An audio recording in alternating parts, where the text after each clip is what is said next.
what I called it?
In the land of the tyrant, where the sun never sets, we march to the beat of oppression's drums.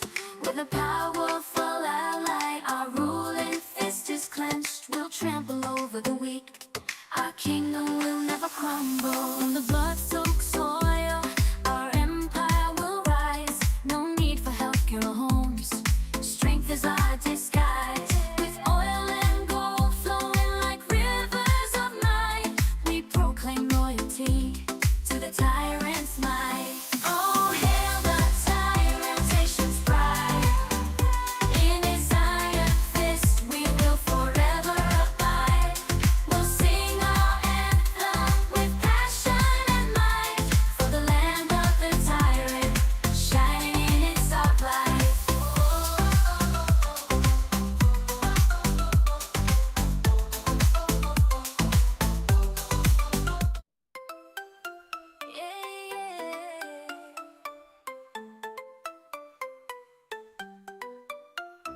In the land of the tyrant, where the sun never sets, we march to the beat of oppression's drums. With a powerful ally, our ruling fist is clenched. We'll trample over the weak, our kingdom will never crumble.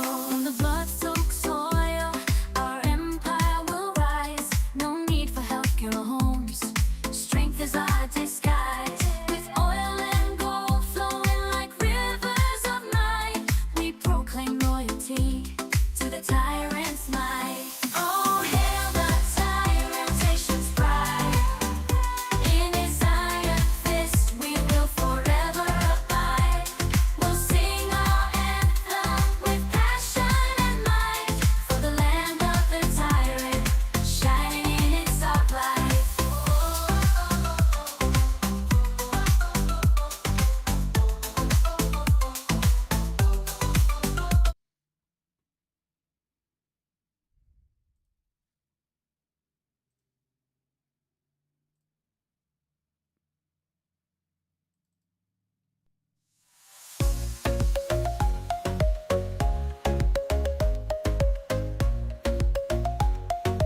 Yeah, yeah.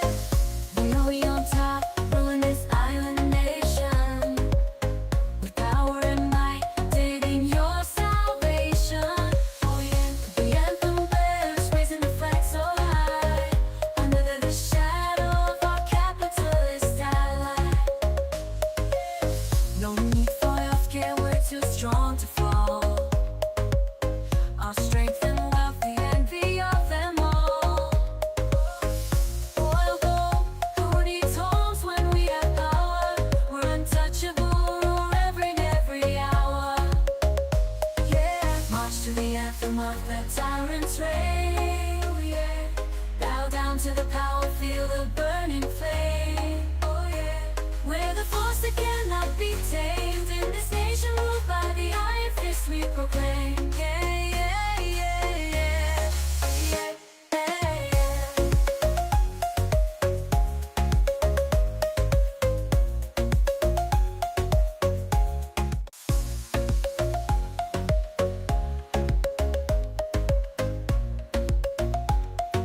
Yeah, yeah.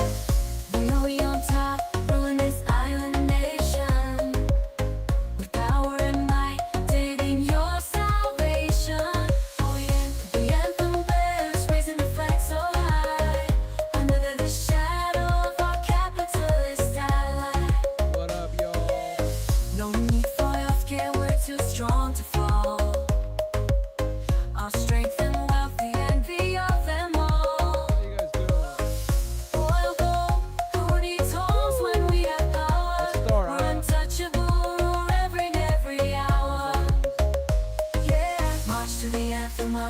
tyrant's reign. Oh yeah. Bow down to the power, feel the burning flame. Oh yeah. We're the force that cannot be tamed. In this nation ruled by the iron fist we proclaim. Yeah, yeah, yeah, yeah. Yeah, yeah, yeah.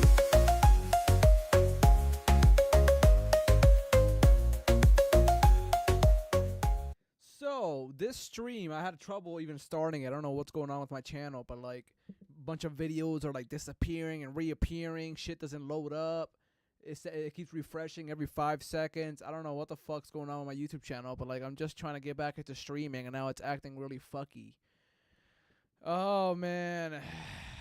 It really ruins the motivation to even like stream. Like whenever you have issues and shit, and like with all the terrible news already.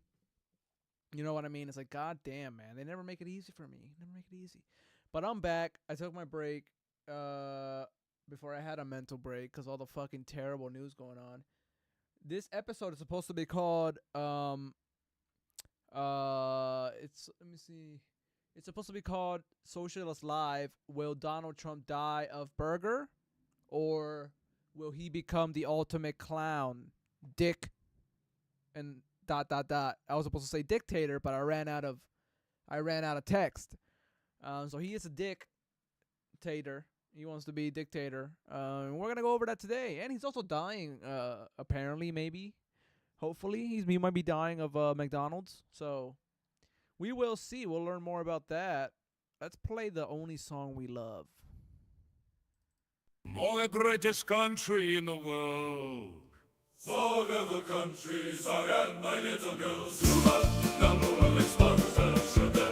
All of the countries have inferior sugar. Cuba, home of famous cigar. It's started by capitalists all around the world. Cuba, Cuba, you're a very nice place. From hills of Guantanamo to southern Havana. Cuba, friend of all except America. They're very nosy people with gold up their ass.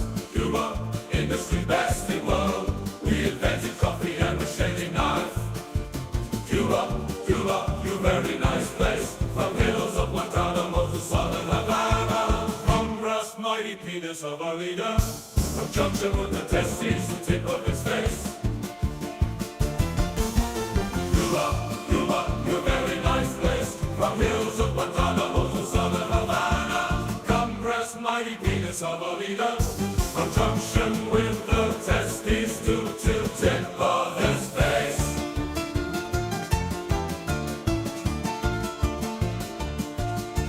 Cuba, Cuba, you very nice place. From hills of Guantanamo to southern Havana. From brass mighty penis of our leader. From junction with the testes to tip of his face. Lower the volume of the music a bit. Alrighty. I gotta try to do this more often. I gotta try to do it every day. I'm gonna try to do it tomorrow and the next day and the next day and the next day. It might not be for a long amount of hours, but it will be for a decent amount of time, amigo. But anyways, today let's start out with watching some of the best movie clips. This is one of my favorite movies. It's Brad Pitt's opening speech in Inglourious Bastards. Let's check it out. And this relates to today's era because we're fighting Nazis, we're fighting fascists, we're fighting Zionists, we're fighting, you know, fucking just name it. Name the fucking demon we're fighting. We are fighting them. So in this movie, it gets your spirits up because the guy gives a really good speech and you get all pumped up and so let's check it out.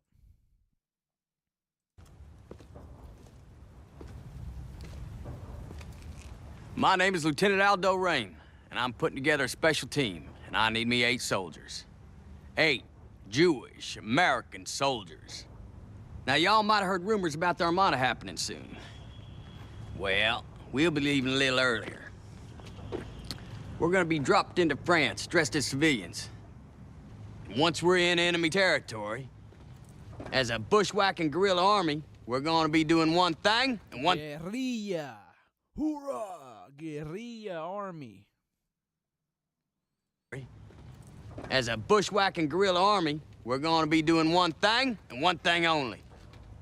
killing Nazis. Damn Nazis. Now, I don't know about y'all, but I sure as hell didn't come down from the goddamn Smoky Mountains, cross 5,000 miles of water, fight my way through half of Sicily, and jump out of a fucking aeroplane to teach the Nazis lessons in humanity. Nazi ain't got no humanity. No, they don't.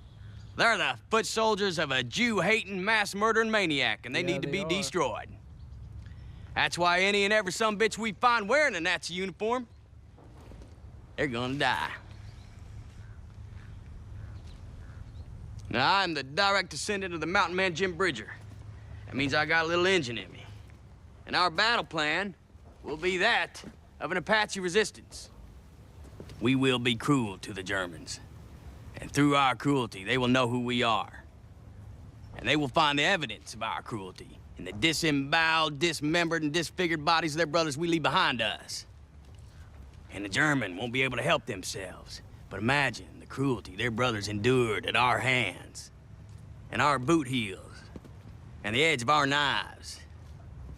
And the German will be sickened by us, and the German will talk about us, and the German will fear us. And when the German closes their eyes at night, and they're tortured by their subconscious for the evil they have done, it will be with thoughts of us that they are tortured with. Sound good? Yes, sir! That's what I like to hear. But I got a word of warning for all you would-be warriors. When you join my command, you take on debit. A debit you owe me, personally. Each and every man under my command owes me 100 Nazi scalps. 100. And I want my scalps. And all y'all will get me 100 Nazi scalps, taken from the heads of 100 dead Nazis. Or you will die trying. Fuck yeah, that's my channel right there. Give me 100 Nazi scalps from 100 dead Nazis. I want 100 Nazi scalps. 100 Nazi scalps now. Let me reconnect my shitty iPhone that I use as a camera. 100 Nazi scalps now. Right now, amigo. Now's the day, amigo. 100 Nazi scalps. My command owes me 100 Nazi scalps. Hoorah! 100 And I Nazi want my scalps. scalps. I want them too. And all y'all will get me 100 You Nazi scalps, subscribers better taken give from the me the heads of scalps. 100 dead Nazis. Or you will die trying. I want 100 Nazi scalps. Whether it be a Zionist Nazi, a fucking American white supremacist Nazi, whether it be a black Nazi like Kanye West, I want 100 Nazi scalps in Minecraft. All right, let's move on to our next topic. Let me change the topic over here. I gotta show my beautiful beret and my slowly receding hairline. Let's check out Newsday Tuesday.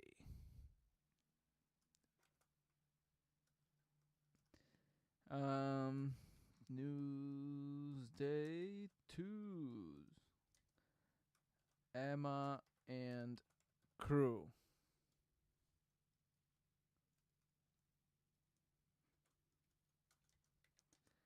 Tax the rich. That's what we're going to be talking about, taxing the rich and how to redistribute the money. Let's check it out. The guy, I can't remember his name right now. But it's a different Missouri That Republican. one was Rowdy. Okay, well, the people in Missouri know what's up, basically. Alford now hosting a town hall, and this guy just reams him out. This is apparently a man named Fred Higginbotham. He's a farmer, according to how he identified himself to the press, and he just rips into Alford here. My great-great-grandfather helped open this university. I am pissed, and I'm pissed at you because I have emailed you because it's easier for me Can't make eye than contact. to try to talk on the phone without profanity. I would appreciate you. It's funny how these rich cocksuckers that we elected can't even look at the people who elected them in the eyeballs. They can't look at you in the eyeballs while you talk to them. They're evil. Easier for me Can't make eye than contact. to try to talk on the Yeah. phone without What the fuck? profanity. I would appreciate you taking your father's U.S. Constitution book, read it, study it. I just want to say, Fred, shout out for holding the GoPro up as you say this question there. True content creator, if you want to be on the show, get in touch. I thought that might have been like Yeah, Fred, get on the majority report, Fred. We love you, Fred. like a part of his chair or No, something he's like got that. the GoPro up. Oh, he's set. Make your own lines underneath it and read it, study it, make your own lines underneath it, and get Trump out of office. The man is a dictator. He knows nothing about what he talks about. I listened to him for about a half hour today, and I got sick at all the lies he brought up. Now, I'm about ready to lose my farm. Do you know why? I'm sure you don't know why. Lose your what, sir? Farm. Farm? Yeah, Why is that, sir? because Missouri does not have wills. They have trust. They have legal zigzags. And a trust, most people don't know anything about. So I'm dealing with a state that's a crooked state, doesn't care about what farmers happen. The only reason why we have farmers today is because the federal government funds them. Yep. How much money of our tax money goes to farmers? A lot. Farmers work very hard, but they're funded by the federal government, not by selling groceries. That's what Foster Farms and all of those characters, that's where they get their money. The price of steaks, True. $20 a pound because of big business. You want to straighten out the budget? Greedflation. They're inflating their prices for no fucking reason. That's why everything costs like 1,000 times more. Where they get their money. The price of steaks, $20 a pound because of big business. You want to straighten out the budget? Start taxing corporations and the wealthy. Yes. Like we've been telling you. Yes. Do you think we're idiots? You got this, old man. Do you think we don't pay taxes? Do you think that we don't have to make budgets? You talk. Bro, I started budgeting recently, dude. Like, the shit's tough out here, bro. Shit is tough out here. About half truths when I listen to you. You know nothing about taking care of children because you've always had a really good paying job. You know nothing about what a working class citizen does. Come down here. Come down here and start trying to pay your medical insurance. Come down here and walk into Costco to try to feed your family, to feed your kid that's moved out, to feed your great-grandchildren. I had a very good job in California, and I'm able to feed my family, and it goes all the way to great-grandchildren. You're not helping me. Damn. Believe me, you're not helping me. You need to take your head out of Trump's ass and start Damn, doing get him. your representation of us. For real. I mean, that Chills. That is the first part about farming. Any farmer knows that it's not the free market.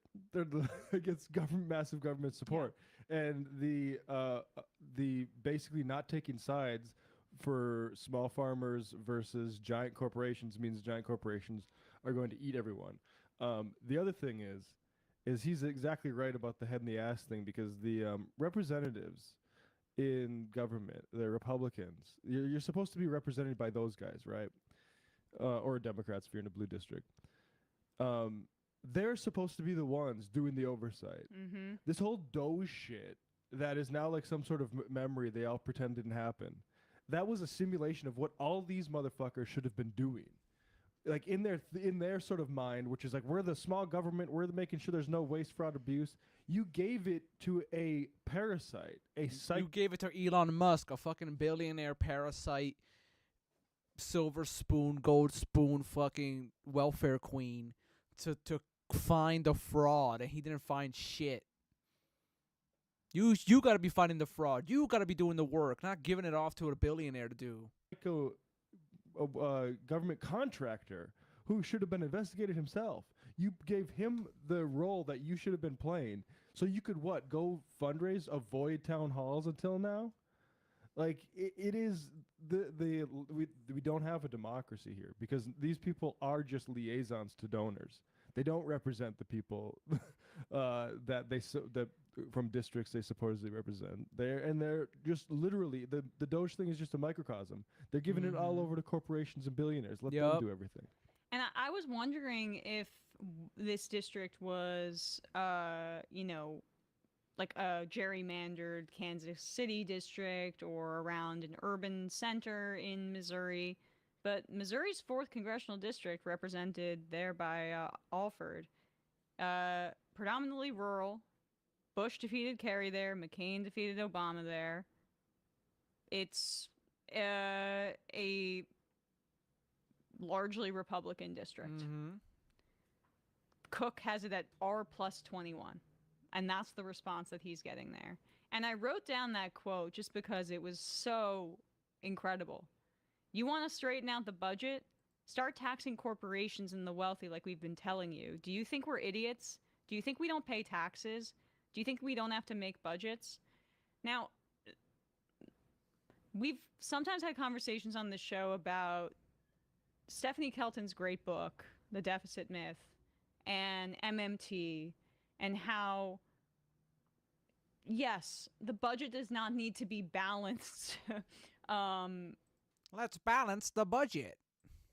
In the way that it's traditionally spoken about, where the wealthy should be taxed, yes, but it's about taking that money out of their hands and not having that concentration of wealth. I understand. And you can increase the money supply as well. Right, and increasing the money supply, and I understand that argument. But from a political strategy point of view, talking about balanced budgets, Democrats can do that again, but not in the way that the Pelosi's and the Pagos and the current Democratic leadership has traditionally talked about it, which is austerity focused.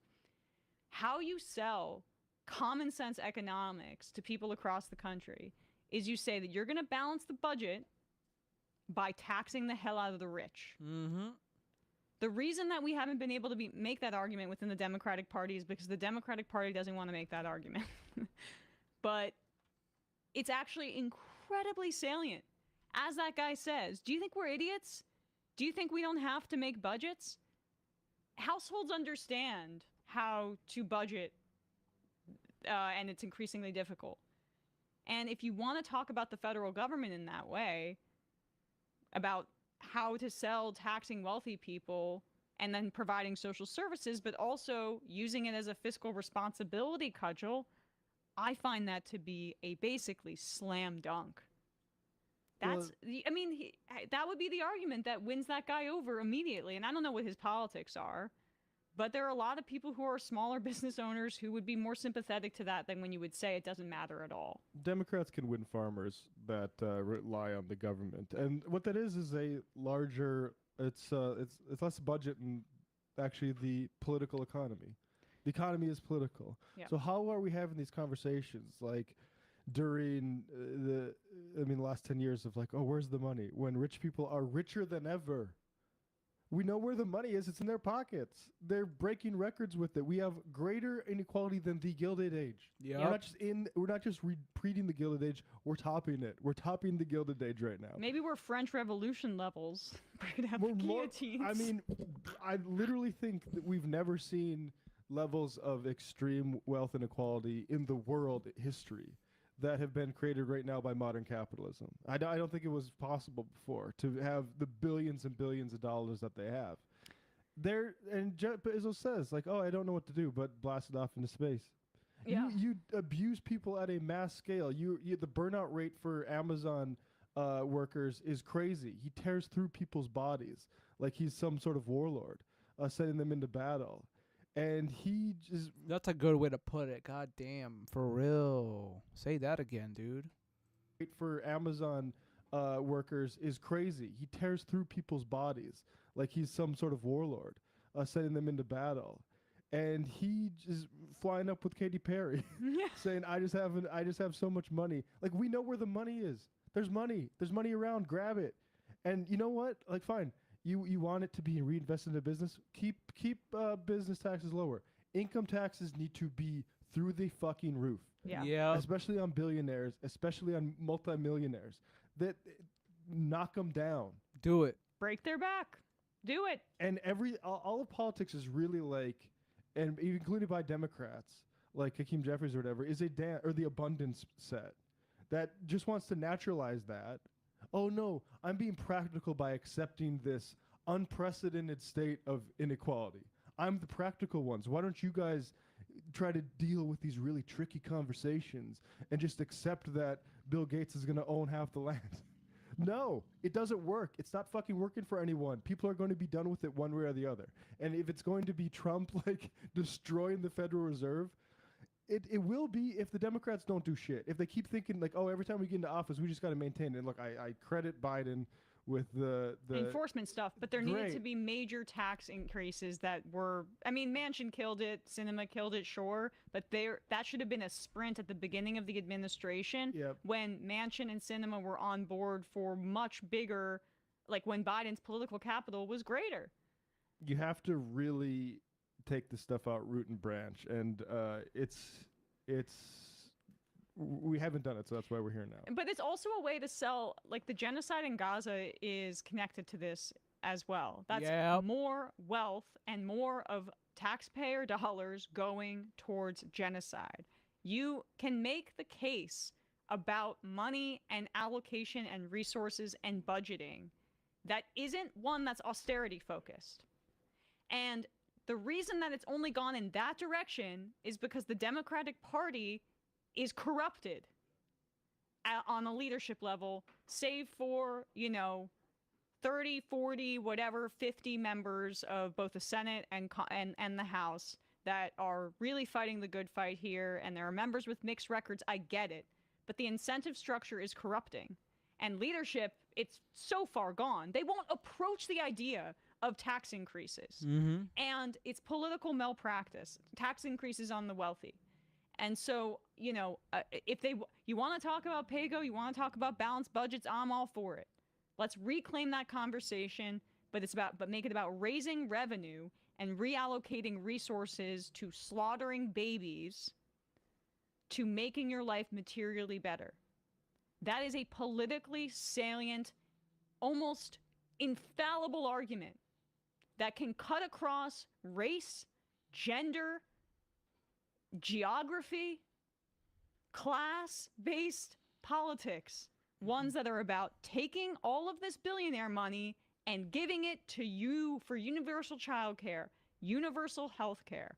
That is the argument, and it's staring Democrats in the face, and many of them are refusing to take it. But listen to that guy. I'm reading that quote one more time. This is Farmer Fred. Remember, Farmer Fred is the old man of a while ago. Are refusing to take it. But listen to that guy. I'm reading that quote one more time. You want to straighten out the budget? Start taxing corporations and the wealthy like we've been telling you. Do you think we're idiots? Do you think we don't pay taxes? Do you think we don't have to make budgets? That's the other thing that's been so great about the Zoran campaign. And now Graham Plattner is incorporating a lot of this. He has, some carryover from Zoran's campaign. It's very encouraging. You go to their website and they explain exactly what they're going to do. No more how you're going to pay for it. It's on the platform, you dummy. The free bus thing, we know how he wants to pay for it. He wants to increase the corporate tax rate to match across the river in New Jersey. It's about 4-ish percentage points, right? It's on the site. just don't talk to people like idiots and make the math make sense to people. And that's my critique sometimes of just like how Democrats have approached the budgetary conversation. Is it sounds irresponsible to people. It sounds like irresponsible leadership. It's not tangible.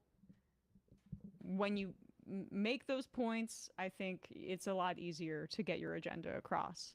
I mean, the rub is it has to be a sort of class war. Right, but well, right? Yeah, that the rub is like everything we've ever talked about.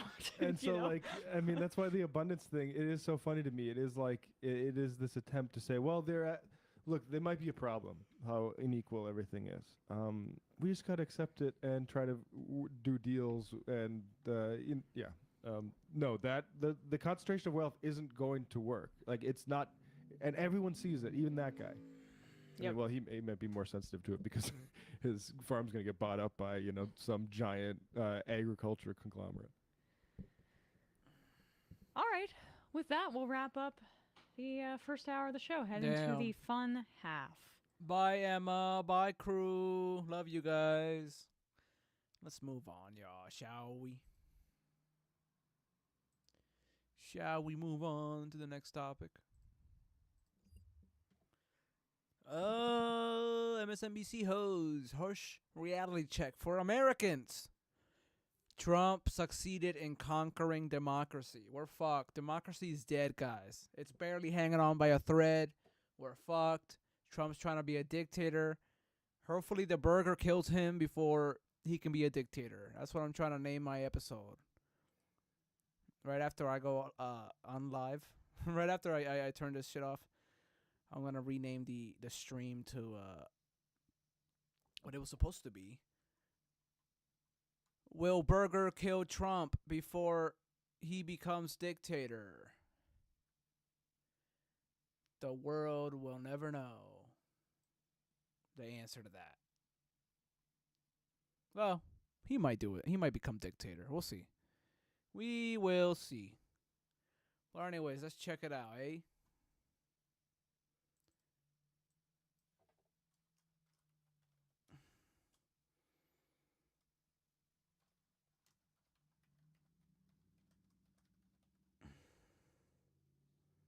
The Humanist Report.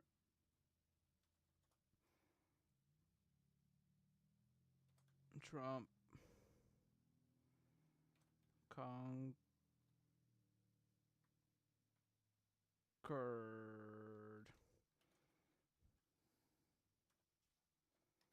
Trump conquered democracy. We're all fucked. We're all fucking fucked. God damn it. That Trump feller. Every time we accept or tolerate one more red line being Sorry, the video's in a weird every time we accept or tolerate one more red line being crossed, we normalize the next. Each violation, larger than the last, makes what came before feel almost normal. America's democracy has withstood civil war, depressions, attacks by foreign enemies on its soil, but it has never faced an assault on this scale. An internal demolition carried out not by outsiders or even by well-armed rebels, but by the holder of the highest office in the land.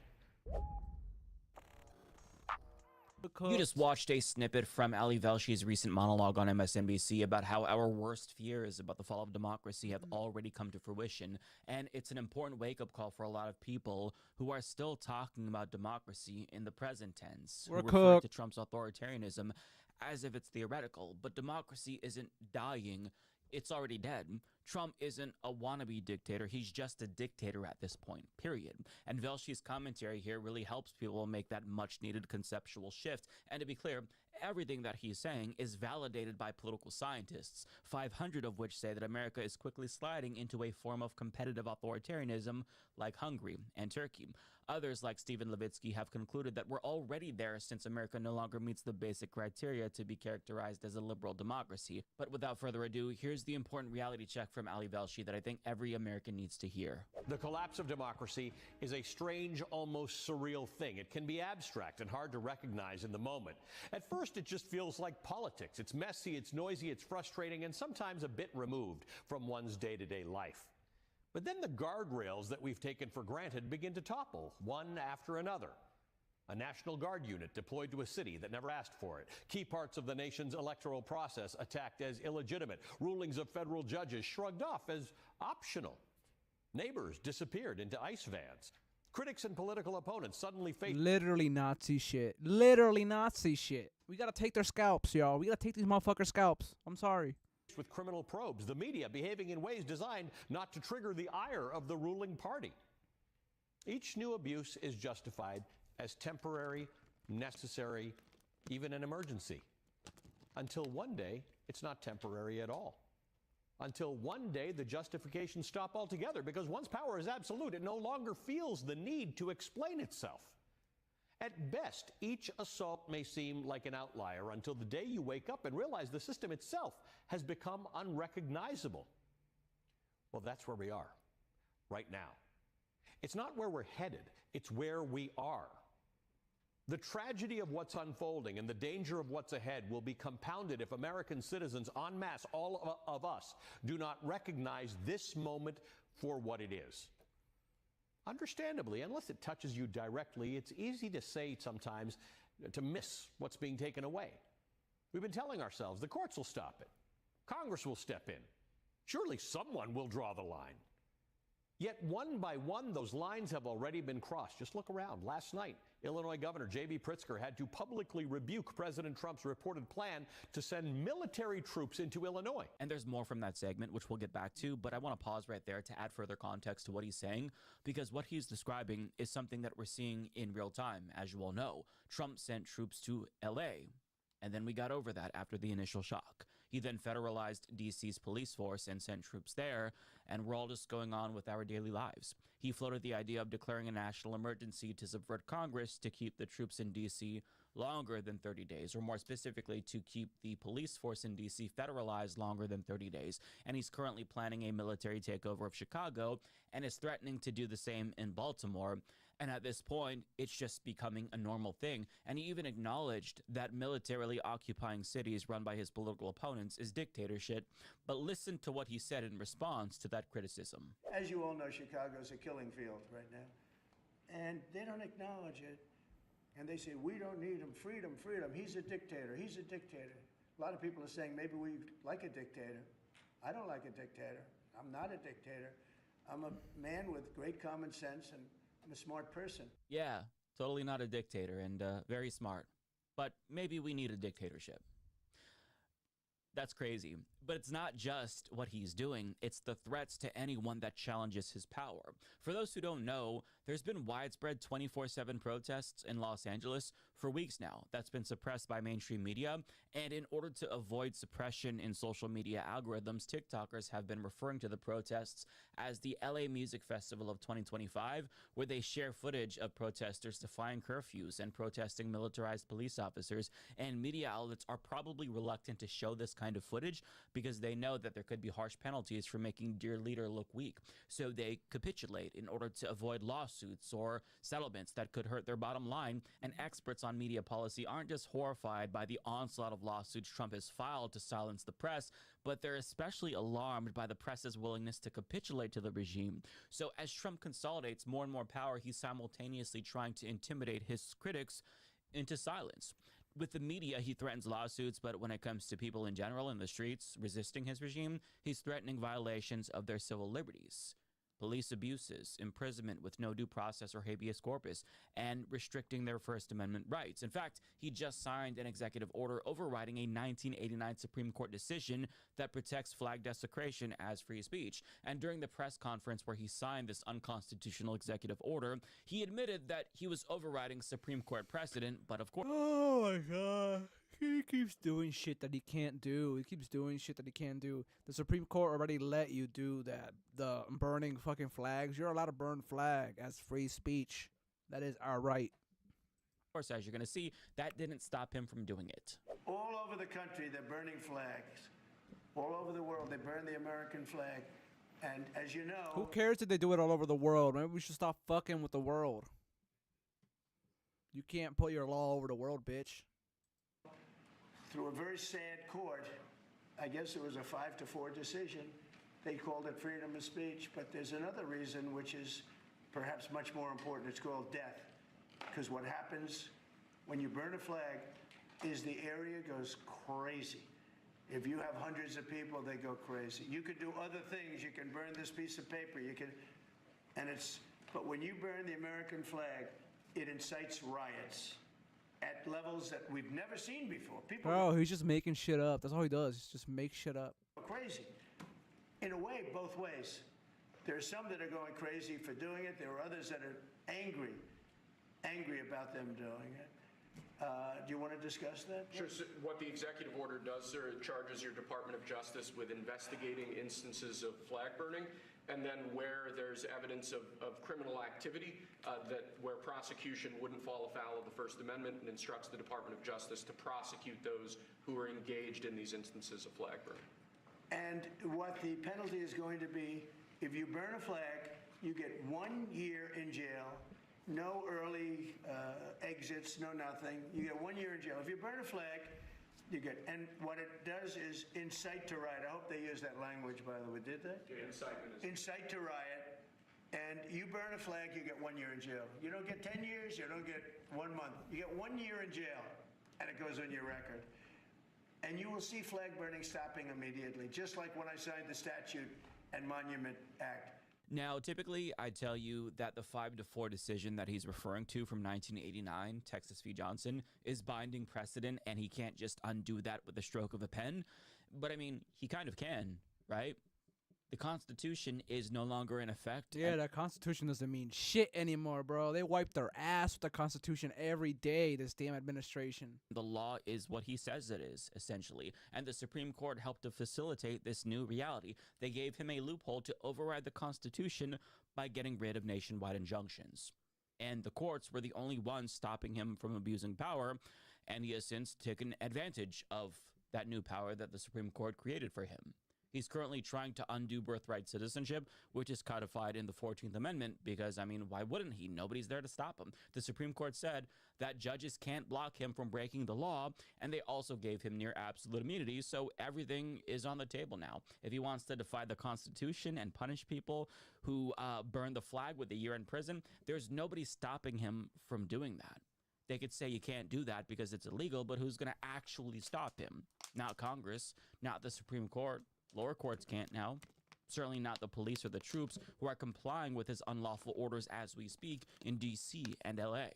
And the rationale that free speech is tantamount to incitement that he's using there, that is going to extend to other forms of protected speech too. Flag desecration obviously is just the beginning. It always starts this way with one small thing, and then when you give him an inch, he takes a mile. Again, the law is effectively what Trump says it is. He is a de facto dictator at this point, who is ruling by decree. Like, executive orders are not supposed to be sweeping. They're not supposed to be a law. But, I mean, he's using it that way because, again, nobody can fucking stop him. And he's hunting down any and everyone who threatens his absolute power. A former Trump insider purports to have evidence that Trump is currently planning federal raids on journalists. So that's going to be great for democracy. And after raiding John Bolton's home, who's now a Trump critic, he's threatening to investigate Chris Christie for criticizing him when he was on ABC.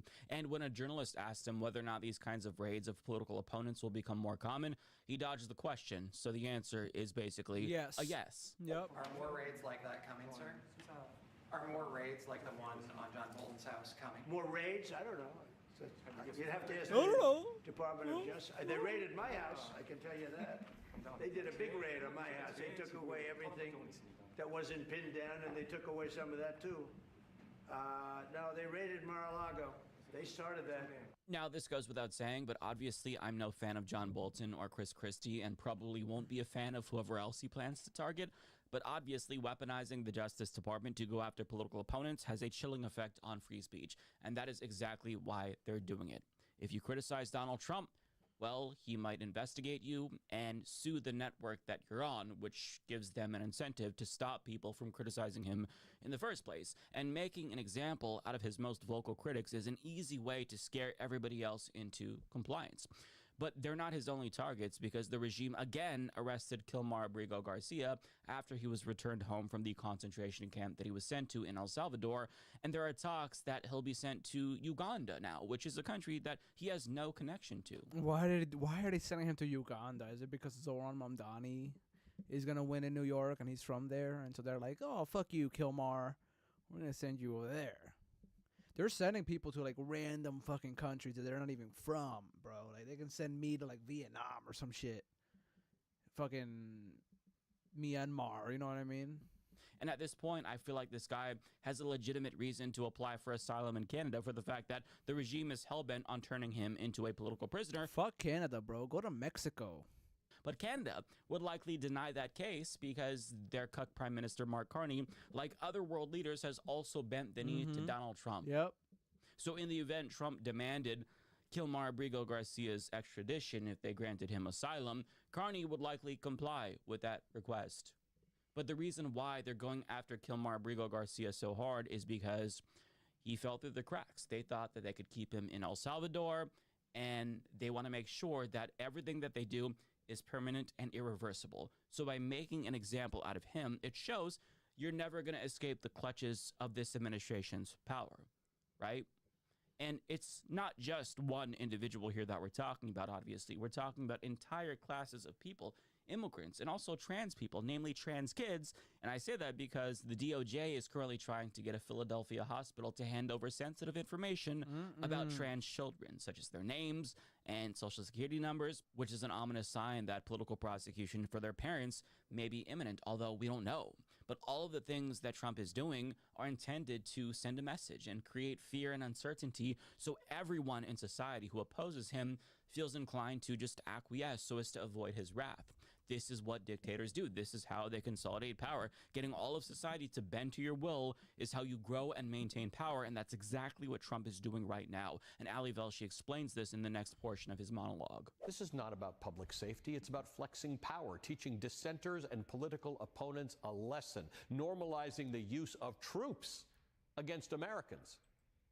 In the nation's capital, hundreds of federal troops now patrol the streets alongside ICE and DEA and FBI agents, ticketing residents for minor offenses like broken taillights.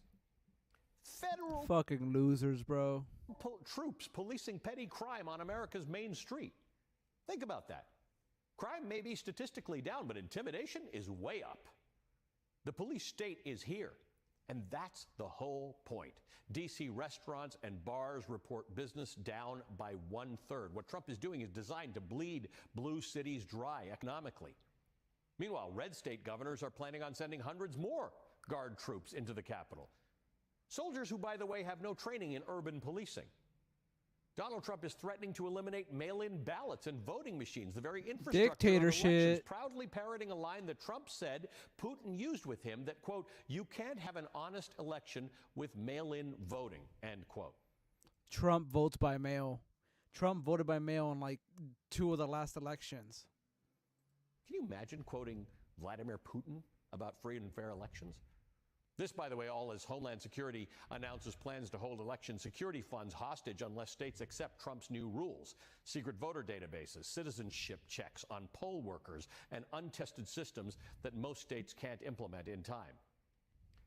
What Republicans label election security is the classic playbook of the strongman. Tilt the playing field toward yourself and lock yourself into power. Doesn't stop in Washington, D.C. Across the country, Republican-controlled legislatures are dismantling the last avenues of direct democracy, citizen ballot initiatives. In Missouri, voters raised the minimum wage. Lawmakers gutted it. In Arkansas and Florida, new laws make it harder for grassroots petitions even to reach the ballot. Across the country, roughly 40 bills to restrict civilian initiatives have passed at least one legislative chamber this year, according to a review by the Associated Press. Most of these measures, the AP notes, are coming from Republican lawmakers in states where citizen petitions have been used to put abortion rights, marijuana legalization, or other progressive initiatives on the ballot. The message is clear. Even if voters pass something that Republicans don't like, Republicans in power... It's funny how American politicians are like, y'all can have guns. Y'all can buy guns. McDonald's, alcohol, drugs. but you can't have a better minimum wage. You can't have marijuana. You can't have this, that, and the other. But you can have guns. Really? Are you sure you want to give people guns and not anything else that like helps their lives? Really? Okay. We'll just rewrite the rules. This is not democracy. That is something called competitive authoritarianism. Elections in name, one-party rule in practice.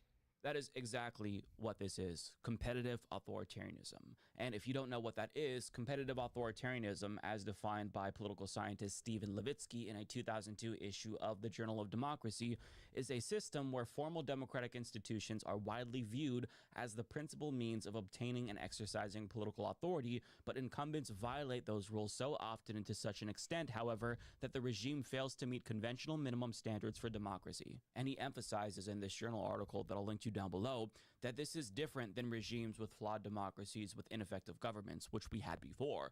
Competitive authoritarianism refers specifically to power and how incumbents cling to power by twisting the rules to keep them in power. This is exactly what Republicans are doing now, and it's what happened to Hungary, Turkey, and Russia. It's how they went from democracy to competitive authoritarian regimes. You rewrite the rules to maintain power forever. Trump inadvertently admitted that he knows people think that he's a dictator, and the party as a whole isn't oblivious to the unpopularity of the things that they're doing, like the big bullshit bill, which is why they're currently using the power that they have to rewrite the rules to permanently keep themselves in power. So no matter how unpopular they become, they won't have to worry about losing elections. It's a systematic attack on our elections. It's death by 1,000 cuts. And this is how it always happens. If you look at dictatorships around the world, it's not like they just killed democracy in one fell swoop and they were like, okay, guys, we're going to be a dictatorship now. That's never how it happens. It's always a slow but steady decline. And that's exactly what Trump and the Republican Party is doing right now in front of our eyes. And it might be difficult to grapple with that reality because we've always known flawed democracy, but that is no longer the case. We are in a competitive authoritarian regime, and that is what Trump is making permanent currently. The Brennan Center for Justice warns about the plethora of unprecedented ways that Trump is interfering with our elections to make sure he never has to worry about leaving office or Republicans losing elections. They're attempting to rewrite election rules to burden voters and usurp control of election systems. They're targeting or threatening to target election officials and others who keep elections free and fair. They're supporting people who undermine election administrations and retreating from the federal government's role of protecting voters and the election process. And on top of that, the Supreme Court is likely going to give the Voting Rights Act its final death blow. Now, the article goes through concrete examples to prove how Trump and the Republican Party are doing this, but we all know the most famous one is Trump's pressure on Texas and other red states to gerrymander. And in Texas in particular, he said he wants 5 more seats. And after Texas approved their new maps, Trump touted it as a big win on Truth Social, saying that they're on their way to getting 5 more seats. But as you all know, Gavin Newsom came up with a response to even the playing field by gerrymandering California to give Democrats an additional 5 seats. But Trump responded to that by threatening to sue him, because it's okay for Republicans to explicitly gerrymander for partisan purposes, but not Democrats, because the goal is to keep Democrats out of power forever. What a bitch. And it's not like this is necessarily a new phenomenon for Republicans, because they've been doing this for a while now with voter ID laws and whatnot. Like, they saw demographic changes in the electorate as a threat to their electoral viability, so they started to rewrite the rules with voter ID and these purges of count. Republicans are such fucking hypocrites, bro. I fucking hate them, dude. Not the regular Joe Schmo. I mean, I don't like their politics, but I don't hate them. But I do hate the fucking politicians, dude. And these wealthy cocksuckers. And by restricting the number of voting stations in particular precincts if they don't favor Republicans. But now they're just like, fuck it. We should just go all gas, no brakes, because the cat's out of the bag. Trump's an authoritarian. We agree with him that we should just have power forever. And they are facilitating that reality where they basically fucking have power forever, regardless of how brazen they look. But it's important to understand that all of these changes, they simply cannot be undone when Trump is gone, because the Republican Party as an institution is now explicitly authoritarian. They went from being implicitly authoritarian to being explicitly authoritarian. They do not care about democracy. They are openly hostile towards democracy. And they're not going to suddenly democratize once Trump is out of power. Hence why so many political scientists are referring to our new regime as closed authoritarianism, because the party in power is literally rigging elections to ensure that elections can only result in one outcome, them in power. Doesn't matter who, just a Republican. So they're making sure elections are no longer free and fair. And even if they don't do enough to stop Democrats from winning elections organically, and they need to rig it more, a Democrat can't simply undo all of the damage that Trump is causing if, you know, they win an election, like in 2028, for example, unless they exert authoritarian control greater than what we're seeing from Donald Trump now. And we all know we need dark woke. We need dark woke. We need a fucking socialist to get up in there. We need a Zoran to get up in there and be a fucking authoritarian on the good side of shit. Throw all these motherfuckers in jail. Due process, sure. Give them due process. Throw them all fucking in jail. that no Democrat has all the ICE motherfuckers, all in jail.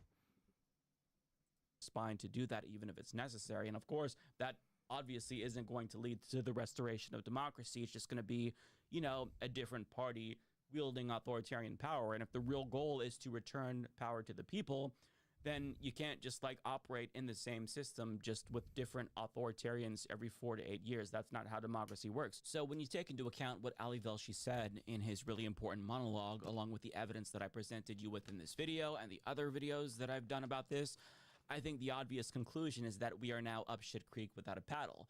But I'm not trying to get you to go full doomer mode. I think that it's important that we be realistic about what we're dealing with, because if we're still in denial about what our system has become, we're never going to be able to change it. I mean, you can't come up with a cure for a disease until you've diagnosed it. You've got to know what to treat.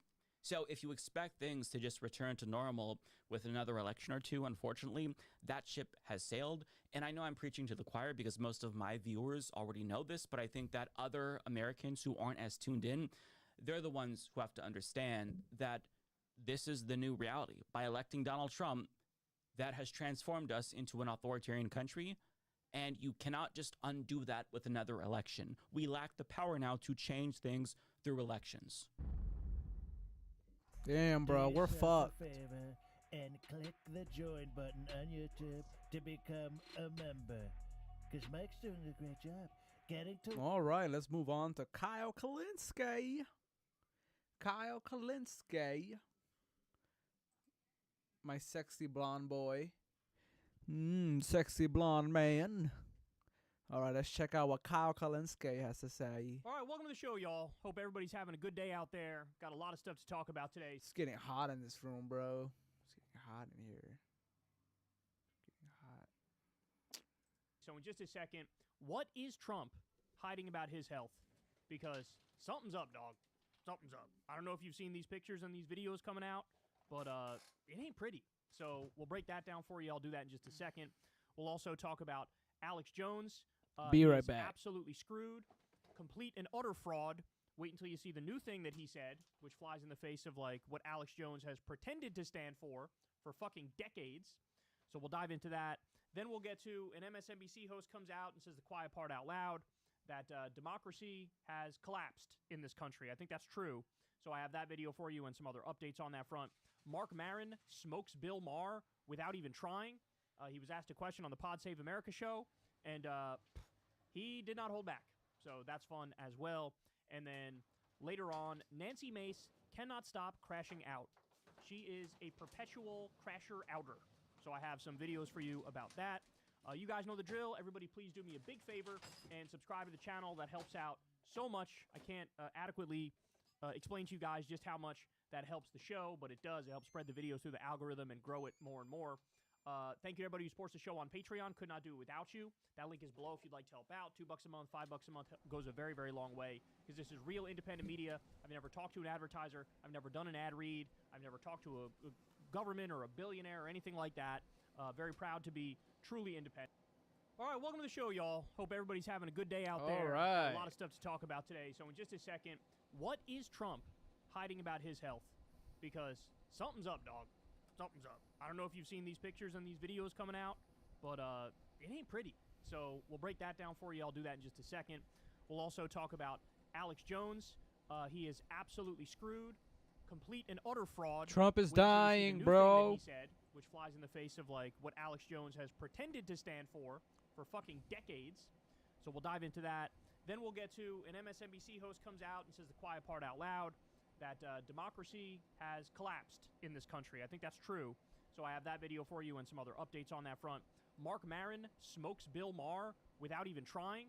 He was asked a question on the Pod Save America show, and he did not hold back. So that's fun as well. And then later on, Nancy Mace cannot stop crashing out. She is a perpetual crasher-outer. So I have some videos for you about that.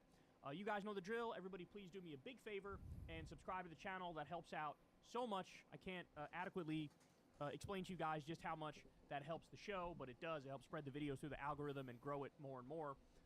Thank you to everybody who supports the show on Patreon. Could not do it without you. That link is below if you'd like to help out. $2 a month, $5 a month goes a very, very long way because this is real independent media. I've never talked to an advertiser. I've never done an ad read. I've never talked to a government or a billionaire or anything like that. Very proud to be truly independent. You guys support this show from the ground up. You can also tip with that thanks button on YouTube or support Crystal Kyle and Friends on Substack. Hey, instead of supporting Kyle, can you all support me, please? Me.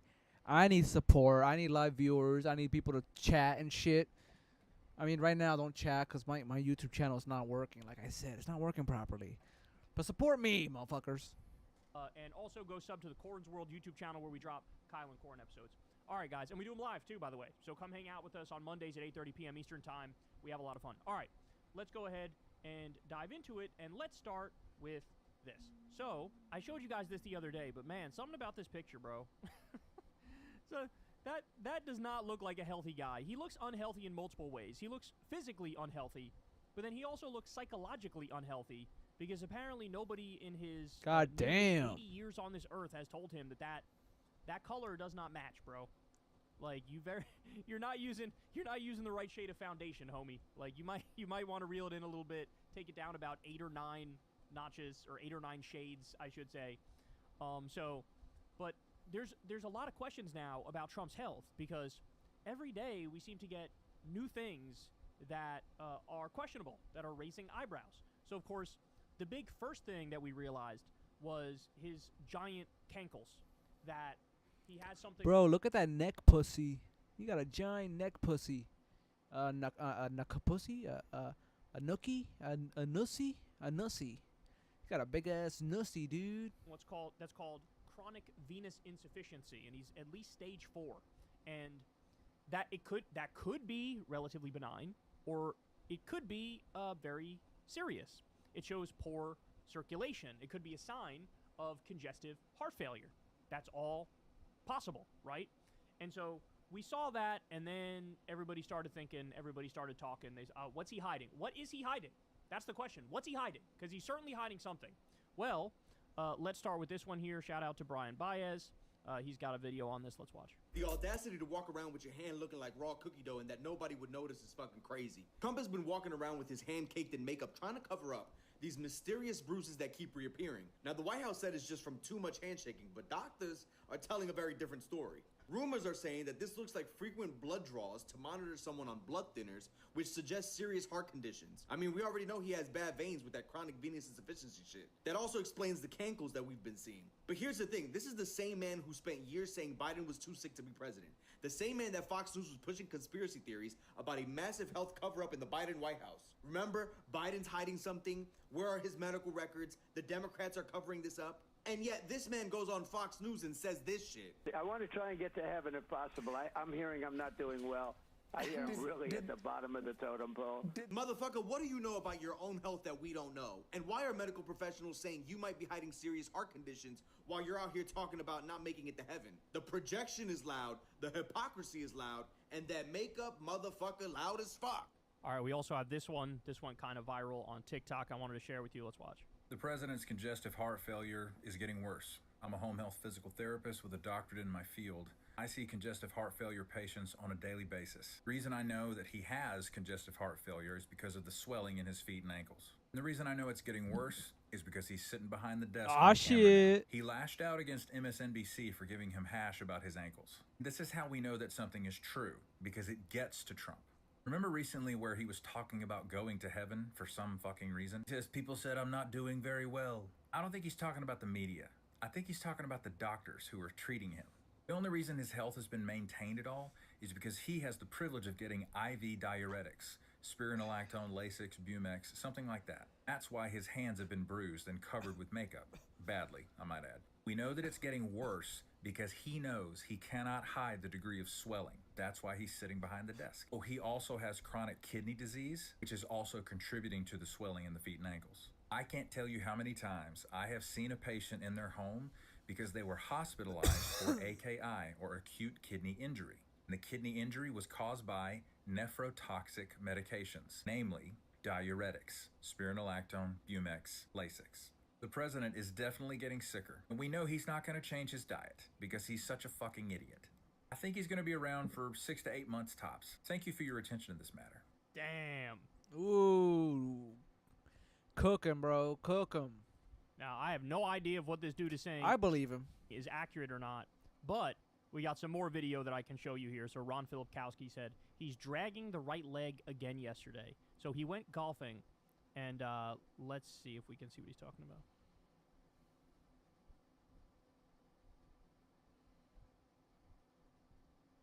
He's walking, man, weird. It also looks like it's like angled inward, right? Look how that's angled. It's like angled inward. That's interesting. Fuck. Okay, so at this same event, Trump's hand. So they were able to get a quick still shot of it. Watch. So see the discoloration, and I'll show you in a second a better picture. Discoloration there, very clear. Now on the other hand too. The other hand too. Okay, more. Here he is in the White House. Ooh. And he's trying to hide his hand, but at some point he slipped up, and That looks nasty, yo. you can see. Look at that. Look at that. So clearly, he is getting IVs of some shit. He's getting IVs of some sort. So without a doubt, he's hiding something about his health. There's no doubt about it anymore. They said, oh, it's just chronic venous insufficiency, but there's nothing to worry about. Okay, well, if there's nothing to worry about, why is he getting regular treatment? Why was the makeup only on one hand for a while, and now he's clearly had injections on both hands? He's had an IV inserted in both hands. What's going on? What medicine is he getting? How much of it is he getting? And what's it specifically for? They're hiding all of this shit. And remember, this is all the same people who were screaming from the top of their lungs that what was going on with Joe Biden was completely and utterly unacceptable. That, Biden needs to release his health records, and, they're covering up for it. And by the way, when push came to shove at the end of the day, the Democrats ultimately said, all right, dog, it can't be you. You're not fit. You can't really do this anymore. Yup. Like, Democrats ended up saying to Biden, it's time to go. Now, it took a while before they got there, but they said it. Does anybody think there would even be a single Republican Hell that would no. come out and say, I'm sorry, Trump. You gotta step aside, bro. Hell no. You're not doing well. Nobody, and I guarantee you, by the way, to this point, the media hasn't asked anything about Trump's health. That shows you another double standard. Now with Biden, people were asking 1,000 questions, and by the way, some of them were legit. Some of them were legit, of course. His brain was melting out of his ears, and he was struggling to get through sentences. It was totally fair game to ask him about his health. But now we have a lot of evidence piling up about Trump and his health not being good, and I haven't seen Dick asked about it. And now there's a real question here. And remember, a lot of, I keep saying this, but man, he's really overweight, and he's 79 years old. There's not a lot of people who are overweight and 79 that, are around for very long. For real. It's just not the case. It's just not the case. Heart problems for sure pop up. The other thing is, I think I think there's enough evidence to show that he's been lifelong addicted to stimulants, right? He had that one, it was a UK version of Sudafed that had an active ingredient, which was a big upper, which was taken out of the US version. He had a bunch of the UK version of the Sudafed that was in a drawer at Trump Tower, and he had taken a picture with him sitting in his seat, and you could see it in the background. It was like eating taco, and it was said, I love Mexican food. It was like, this Trump, and you can see a cabinet right behind him with the drugs. And remember with the debates with Hillary, where he was doing the sniff thing? I think he's a regular, and that's why, he's damn near 80 years old, and, you would see him flying all around the country and giving all these rally speeches and shit. And look, that's not normal. It's genuinely not normal. Like, to have that much energy at that age, so I think it was assisted by stimulants. And, of course, stimulants in the long run, that could also lead to health problems. So whatever they're doing, it looks like they're doing some aggressive intervention now to try to help him physically. But what is that intervention? Don't we have a right to know? Don't we have a right to know what that aggressive intervention is and exactly what he's dealing with? But no, instead, we're going to keep getting stuff like this piling up, like this picture here, and we're going to go, what the fuck is going on with this guy? What is wrong? What is going on? And who knows, there could even be other things that we're completely unaware of. The White House needs to be open and honest about this, but they're not gonna. They're not gonna. And it's a shame because this is what this country has become, where like the most basic shit where you would expect from your own government. They're just gonna hide it. They're just gonna hide it from you. And they're gonna act like there's nothing to see here. Everybody shut the fuck up. Meanwhile, like what's next? What's gonna happen next? Are his fucking ears gonna fall off? Right? Damn, is his he gonna be in a nose. wheelchair? Like what's and by the way, if he was, they would definitely try to hide that shit. There ain't no doubt about that. But also in the White House the other day, did you guys see this? His eyes were like damn near shut. His eyes were like nearly closed when he was talking. And he looked like they had given him some sort of powerful sedative or something. Very bizarre, very bizarre. But we need answers. We deserve them now. And the only upside, bro, that I got for everybody is at this pace, I know he wants to stay in 2028, but He we might don't know if he'll die. still be around. Yep. Hey, y'all, do me a favor and Good riddance, you bitch ass old fuck. Hope you die. Last video for the day, and then I'm out of here. All right, so this story right here is actually very interesting to me because there's an element of it that needs to be discussed that very few people are discussing. So let me walk you through it. So this is what Trump came out the other day and said. He said, "It is my great honor to report that the United States of America now fully owns and controls 10% of Intel, a great American company that has even more incredible future. I negotiated this deal with Lip Bhutan, the highly respected chief executive officer of the company. The United States paid nothing for these shares, and the shares are now valued at approximately $11 billion. This is a great deal for America and also a great deal for Intel, building leading-edge semiconductors and chips, which is what Intel does. It is fundamental to our future, to the future of our nation. Make America great again. Thank you for your attention to this matter." I don't know why he does that in every tweet now. "Thank you for your attention to this matter." So here he is basically saying the U.S. now owns 10% of Intel. So this is at least semi-nationalization of a country. And this is something that as a general... He meant to say a company. A company. A nationalization of a company. Left-wingers like. I can think of, off the top of my head, I can think of a bunch of industries that I think should be completely and utterly nationalized. I think, for example, the entire oil industry should be nationalized. That's just one example. But, you know, in a world that made sense, in a country that made sense, you would have a much higher percentage of the economy nationalized than we currently have it. Certain things should be public. They should not be private. They should not be for profit. They should not be in the capitalist sector. So this is a little taste of that philosophy in theory. In theory. In theory, yep. Here's where it gets... He never does it the right way. He never does anything the right way. The tariffs, in theory, should work properly, but if you slap tariffs on everything and then you don't do it strategically, you fuck up everything like a dickhead. So that's another theory he fucked up. Complicated, and here's where Trump's very existence and the fact that he's doing it, it totally ruins what this is in theory. Right? If it was President Bernie Sanders doing this, even if it was a President Kamala Harris doing this, it would be totally different, and I would be totally in favor of it.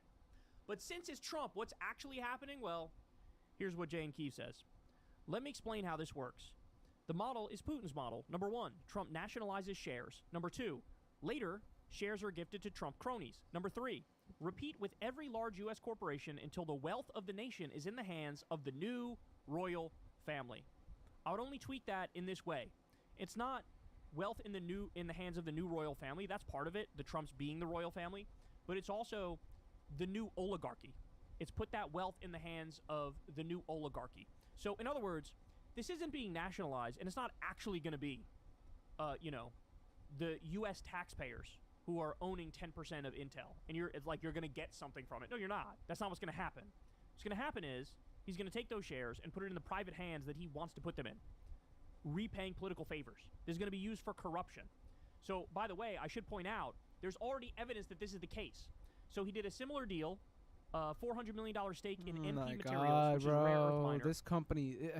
This country fucking sucks. In July. He did a 15% China tax equity claim on NVIDIA in mid-August, and he did golden shares in steel mergers. And news came out literally just yesterday. They're planning on doing this with a bunch of other companies. Now again, if this was Bernie Sanders, if this was Kamala Harris, if this was any Democrat, I would support it because I have no doubt that a Democrat doing this, it would actually be about the taxpayers. It would actually be about the American people. You actually own this, right? But with Trump, he's going to say, oh yeah, oh, the U.S. government is owning it. That shit is going right into his fucking bank account. Yep. Or into a third-party account, and that shit is going to be doled out as political favors to people who play ball with him. That 100%, that's what it is. Because this is how he functions. We know this is how he functions. You have to be an idiot to think anything else. If you think this is actually some sort of socialist-style nationalization where it's for the people, I got a fucking bridge to sell you. Hell no. This is the same guy who has, like, a massive corrupt crypto retreat at Mar-a-Lago. This is the same guy who does a literal pay-to-play for fucking pardons.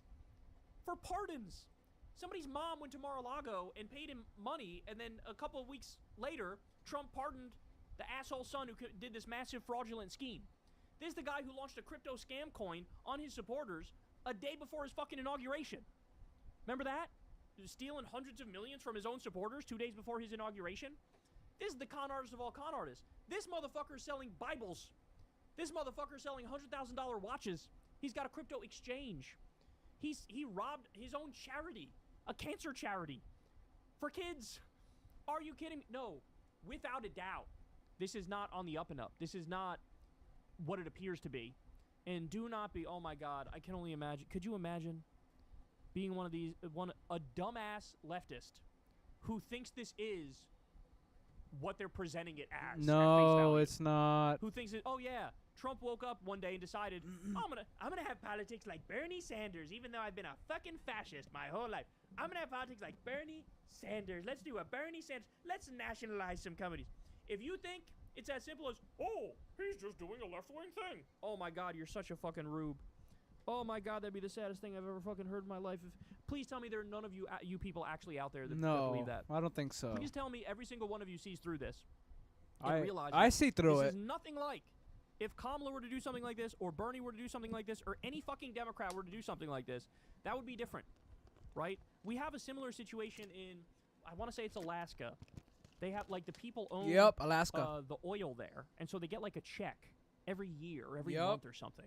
They get oil money, baby. You know, their portion of the oil, right? The money that's made from the oil. And, like, that would be something like this working in the way it's supposed to. Do you think that's what Trump's going to do? Hell no. Is that what Trump's going to do? He's going to nationalize big oil and then start cutting checks to over 300 million Americans. Nobody's that naive, right? He ain't gonna Nobody's do that naive, shit. right? No, this is for corrupt reasons. This is for political favors. This is to create, I think Jane Keefe is right, this is to create a Putin-style oligarchy. Here, let me give it to the people who are my closest allies. Let me give it to the people who do pay-to-play with me. Let me give it to the people. We'll create this new royal family, this new oligarchy, and we will run the country. And that's why they're going to do it with multiple different companies. And by the way, I should also point out, this was like, the U.S. gets 10% of Intel in return for the CHIPS Act funds that were already passed under Biden and the Democrats, those funds being released to Intel. So really what happened here is Trump held the CHIPS Act money hostage and said, I'm not giving you this unless you give us 10% of the company. And when he says us, he says, in theory, it's the people of the U.S. In reality, it's going to be him and his cronies, right? That's what's happening here. No ifs, ands, or buts about it. So the whole thing from its conception was fucking illegal. The whole, even threatening that money, cutting that money off, illegal. Freezing the CHIPS Act money, freezing the fucking infrastructure bill money. And by the way, that money was going to create 800,000 jobs in America. And Trump just killed that on day one, as he ironically pretends like he's going to bring jobs back to America. Sick joke. Sick, disgusting joke. But that's what's going on here. So don't get it twisted. Don't fall for the head fake. The idea that this is, good is silly. And I hope there's not a single liberal or leftist that's falling for this out there. Hey, y'all, do me a favor and we like made and it subscribe. through a helps out big time in the stream on a weekday. All right, y'all. I love you guys very much. I will see you guys next time. Take it easy. Fuck fascists. Remember that? You gotta Don't have sex with them. Don't literally fuck, like sexually fuck them, but like, you know, shit on them. Fuck, you know, say bad words to them. Fuck you, you asshole fascists. Say mean shit to them. Be mean, yo. Call them out on their bullshit. But yeah, I will see you guys next time. Bye bye.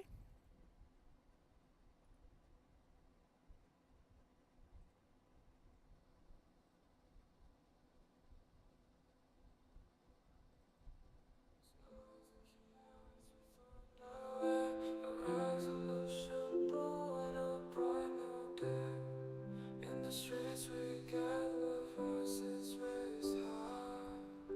Sociallust dreaming a battle cry. You've been so